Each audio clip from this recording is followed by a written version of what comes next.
ואני יכול להגיד לך שכמתכנן פיננסי שזוגות מגיעים אליו, שכולם רוצים דירה. היום לא משנה כמה הדירות עולות, כולם רוצים דירה. לא משנה אם זאת תהיה השקעה לא טובה, אם פיננסית זה גם יעכב אותם, כולם רוצים דירה. אין מה לעשות. נכון. אז כדי להגיע לדבר הזה, אם אין לי מספיק הון, אז או שאני לוקח דירה מאוד זולה, ולאט לאט אנחנו רואים שאין את זה כמעט, כי המחירים עולים, או שאני לוקח הלוואה מאוד מאוד גדולה. נכון, וזה מה שאתה אומר, שבעצם אנשים פורסים את זה ל-30 שנה.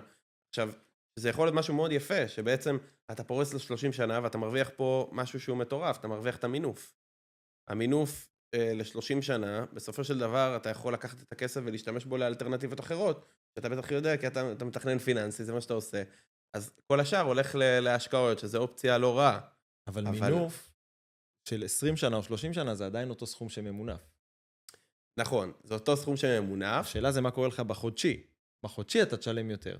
בחודשי אתה תשלם יותר, אבל יש פה גם את האלמנט של מה שיכלת לעשות עם הדלטה של הכסף, בין ההחזר החודשי של ה-20 שנה, להחזר החודשי של ה-30 שנה. כן, זה החודשי בעצם, זה הסכום שאתה משלם כל חודש. כן. אם אתה משלם אותו 8,000 שקל, אז הלכו 8,000 שקל לטובת המשכנתה, אבל אם שילמת 5,000 כי פרסת ליותר זמן, יש לך עוד 3,000 שאתה יכול להשקיע.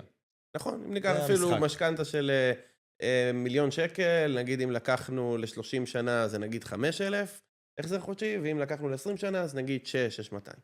סתם הפרש של 1,000 שקל, 1,200 שקל לצורך הדוגמה, לאורך ה-20 שנה האלה.